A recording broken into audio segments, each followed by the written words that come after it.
আমরা গতকালকে আসরের পর এক মহিলার জানাজা দিলাম এই মাঠে, আর আজকে 10টা বাজে এই মহিলার জানাজা।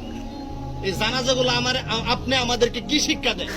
খালি আসা আর যাওয়া না না, কতক্ষণ না না না না এর ভিতরে কি পরিবর্তন নাই? অবশ্যই আছে, অবশ্যই আছে। পরিবর্তন হলো গুনাহ ছেড়ে দেওয়া, হালাল হারাম ভেদ বিচার করা, মিথ্যা ছেড়ে দেওয়া, সত্য কথা বলা, সুন্দর আচার আচরণ করা, হিংসা অহংকার, জিনা বেবিচার, মানুষের সাথে সৎ আচরণ করা, আর হারাম কাজ থেকে দূরে থাকা।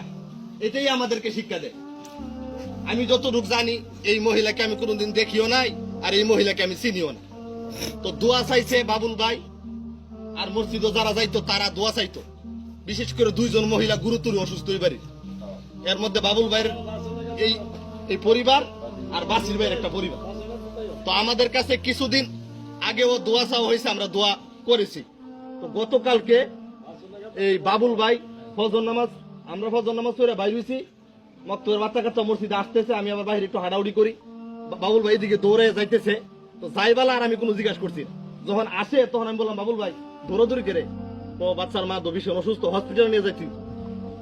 তখন আমি বুঝলাম আসলে মূলত অসুস্থ। তখন আসার সময় আমরা মজ্জেন হাদিস সাহেব বলতেছে যে বাবুল মিয়ার বউ তো মারা গেছে। তো আমি কোনোদিন এই মহিলাকে দেখিও নাই, কোনোদিন ওনারে চিনিও না। কিন্তু গতকালকে হারুন মেম্বার জয়দুল ভাই তারা আমারে বলছিল যে মহিলাটা জীবনে বাচ্চা কাচ্চার জন্য বহুত কষ্ট করছে। কতটুকু সত্য এটা আপনারা জানেন, আমি মহিলা সম্বন্ধে জানি না। এই বাচ্চা কাচ্চা গুলা মানুষ করতে গিয়া এই মহিলা অনেক কষ্ট করছে, কিন্তু ভুলের উদ্যোগ কোনো মানুষ নাই। আমি যে ইমাম সাহেব, আমার কি ভুল নাই? যে বেটা ফিস সাহেব দরবারের বীর, উনার কি ভুল নাই?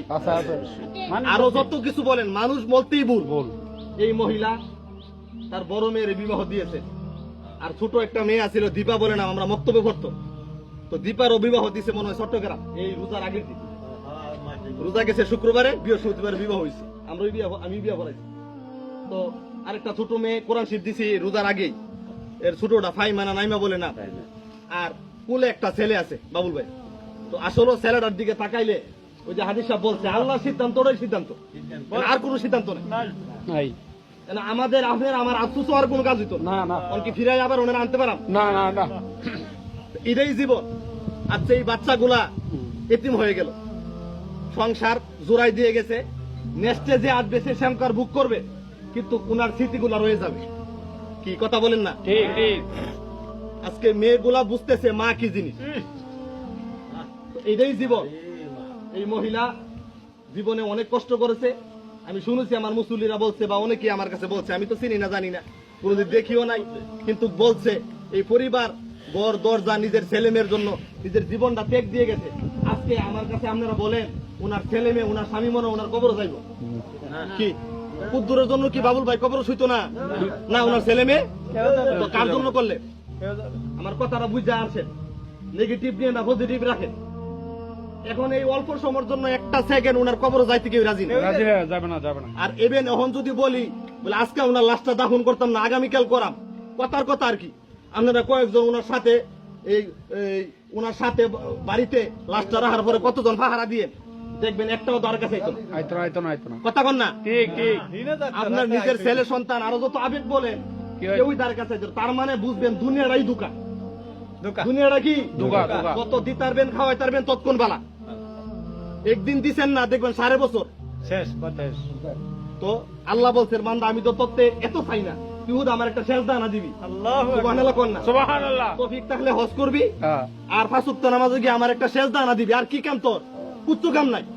তুই হুদা ফজর জোহর আসর মাগরিব গিয়ে একটা শেষ দা দে, আর হালাল হালাম জিনিসটা বাচ্চা চলবি, আর সৎ আচরণ করে মানুষের সাথে চলবি। 2-3টা কাজ দিয়ে কবর দেখবি যে তোর সব মাপ। সুবহানাল্লাহ কন না? সুবহানাল্লাহ। এই কারণে এটাই হলো জীবন। এই মহিলা কষ্ট করে গেছে, আজকে এই কষ্টের সাথীর ভাগ কেউ নিতে রাজি না। হইতে সংসার জোড়াইতে গিয়ে, কষ্ট করতে গিয়ে সময়ে 1 উক্ত 2 উক্ত 3 4 উক্ত 5 উক্ত নামাজ কোন সময় আমরা পুরুষরা ছাইড়া দেই। বিল্ডিং করতে গেলাম, বাড়ি করতে গেলাম, গাড়ি করতে গেলাম, সব করতে গেলাম, কিন্তু নামাজের কোনো খবর নাই। মহিলারাও ইভেন ফাঁক করতে গেলে, দান, এই জমি জমা কাজ করতে গেলে অনেক সময় নামাজ ছুটে যায়। এখন এই নামাজের যে দায়িত্ব আছে, এই দায়িত্বর ভাগিদার কিন্তু ছেলে মেয়েও নেয় না, স্বামীও নেয় না, কোনো কিছুই নেয় না। তো এই যে এত দুনিয়া খাইলাম না রে, ফাইলাম না রে, করলাম না রে, আপনার হুদা চাওই আছে, কিন্তু আপনি যে কবরও যাইবেন পুতের জন্য সব কইরা গেলেন, তে যে আপনার গুনার ভাগ নিত না, কবরও যাইতো না, এটা আপনি জানেন না। কি কথা বলেন না? আমরা শুধু জানি কি সমালোচনা আর গীবত আর চুগলখুরি, হিংসা, বিদ্বেষ, অহংকার আমাদের ভিতরে, এটাই আমরা সম্পদ, আর কোন সম্পদ নাই। কি কথা বলেন না? ছেলেরে বিল্ডিং করে যেতে আমি সার্থকতা, পুতের যদি জায়গা জমি করে যেতে আমার জীবনটা সার্থক। অথচ পুত্রা যে হুক তো নামাজ পড়ে না, এবার আর এটা গেত নাই। কথা বলেন না? এই কারণে আজকে এই জানাজা থেকে শিক্ষা নেন, আল্লাহ তাআলা যেন যতদিন বাঁচিয়ে রাখে অন্তত পক্ষে নামাজ আবাজান ছাইরেন না। যত কষ্ট করুন, নামাজের ওয়াজ আর কত করাম কর, শুক্রবারে জানাজায় এখানে সেখানে বলি, এরপরও আমরা মনটা পরিবর্তন হয় না। আল্লাহ যেন আমাদেরকে পরিবর্তন করে, এই মহিলারা যেন আল্লাহ মাফ করে দেন, আমরা বলি আমিন। সংসার করতে গিয়ে, ছেলে মেয়ে মানুষ করতে গিয়ে যদি আল্লাহর কোন হুকুম অমান্য করে, এই মুহূর্তে উনার কাছে আল্লাহর দরবারে উনার পক্ষ থেকে আমরা দোয়া ছাড়া কোনো করার নেই। আপনি কি দোয়া ছাড়া মানে উনারে যদি আপনি দুনিয়া সব দিয়ে নেন, আর কি লাভ আছে? কোনো লাভ নাই, কারণ রুহু চলে গেছে আল্লাহর কাছে।